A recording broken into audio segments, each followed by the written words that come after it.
Olha, com certeza muita gente se sente perdida com tanta informação sobre o que comer, não é mesmo? Uma hora uma coisa faz bem, outra hora faz mal. Então, o que a gente vai fazer aqui hoje é tentar simplificar tudo isso. Vamos direto ao ponto para entender o que é uma alimentação saudável de verdade. Pois é, né?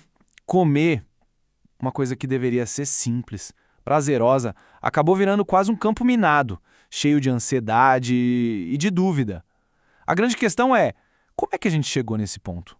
Por que algo tão básico ficou tão, mas tão complicado? É exatamente o que a gente vê por aí. Num dia, a manchete diz que café previne o câncer. No dia seguinte, que o mesmo café causa ansiedade. O ovo, então, nem se fala. Uma hora é um superalimento, na outra é um perigo para o colesterol. É um bombardeio de informação que, no fim das contas, deixa a gente completamente perdido, sem saber em quem acreditar. Então a gente precisa se perguntar, de onde vem toda essa bagunça? Quem está por trás disso? A verdade é que a nutrição, que deveria ser uma ciência, acabou virando uma espécie de ideologia. E ela é moldada principalmente por três forças bem poderosas. Olha só quem são esses arquitetos da confusão. Primeiro, a indústria de alimentos. O objetivo dela, no fim do dia, é vender, não necessariamente nutrir. Depois vem a mídia, que vive de manchetes, de cliques, muitas vezes simplificando demais ou até distorcendo a informação. E por fim, o governo, que nem sempre está imune à pressão da própria indústria, o que pode acabar influenciando as diretrizes oficiais. Por isso é tão importante ter um pé atrás e sempre questionar a fonte da informação. Ok, então se o mundo externo está cheio de ruído, para onde a gente olha? A resposta, na verdade, está bem mais perto do que se imagina. A gente precisa olhar para dentro, entender como o nosso próprio corpo funciona. É lá, no nível celular, que a verdade sobre a nutrição aparece. E quando a gente fala em olhar para dentro, é para dentro mesmo. Pensa só, o corpo humano é formado por cerca de 100 trilhões de células. É um número gigantesco. Cada uma dessas célulazinhas é como uma microusina trabalhando sem parar para manter tudo funcionando. E qual é o combustível que essas pequenas usinas precisam? Basicamente, uns 45 nutrientes essenciais. É por isso que aquela frase, a gente é o que a gente come, faz tanto sentido.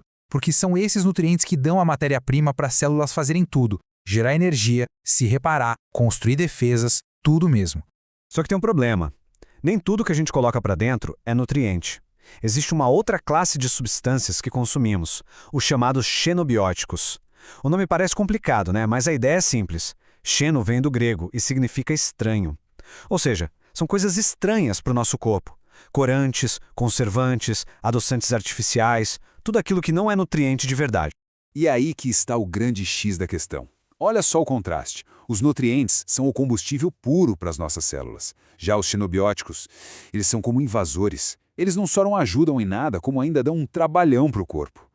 O organismo precisa gastar energia, gastar nutrientes, só para conseguir expulsar essas substâncias. É como tentar fazer um carro andar com a gasolina cheia de impureza. Ele vai engasgar, vai perder potência. Mas olha, a notícia boa é que o nosso corpo é incrível. Ele tem uma capacidade de se renovar que é fantástica. Todo santo dia, a gente produz cerca de 50 milhões de células novas. Pensa nisso. Isso significa que todo dia é uma nova oportunidade de dar tijolos melhores para essa construção, de oferecer matéria-prima de qualidade para reconstruir o corpo. Isso nos leva a um ponto fundamental. Muita gente fala, mas é a minha genética. E, sim, a genética tem seu papel, claro, responde por uns 30%. Mas e os outros 70%?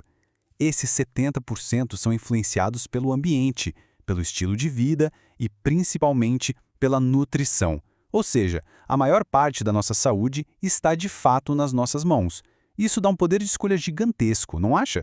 E é a partir dessa ideia que a gente começa a quebrar alguns mitos. Somos levados a questionar a forma como aprendemos a enxergar a comida. Porque talvez a lógica que nos ensinaram, a de contar calorias, de ler rótulos, talvez ela não seja melhor. A grande virada de chave é entender isso aqui. Nutrição não é matemática. A gente foi treinado para pensar que é, né? Para ficar somando calorias, pesando gramas de proteína, de carboidrato. Só que essa abordagem é muito, muito limitada. E pode até enganar. Quer um exemplo prático? Pega um refrigerante zero e um suco de laranja natural. Se a gente olhar só para as calorias, o refri zero ganha de lavada. Tem zero. Mas e se a gente olhar para o que realmente importa? O suco de laranja está cheio de vitaminas, de minerais, de nutrientes. O refrigerante tem zero nutrientes. E pior, está lotado de xenobióticos. Então, qual dos dois realmente nutre o corpo? E não é só isso. A comida de verdade tem um bônus. Ela vem com substâncias chamadas nutracêuticos. Pensa neles como os guarda-costas da nossa saúde. Eles não são exatamente nutrientes essenciais como uma vitamina, mas têm um poder de proteção enorme.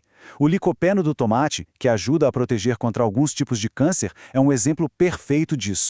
E tem mais, a comida de verdade, especialmente a fibra que vem nela, serve de alimento para um exército de bactérias do bem que vive no nosso intestino. Esse é o famoso microbioma.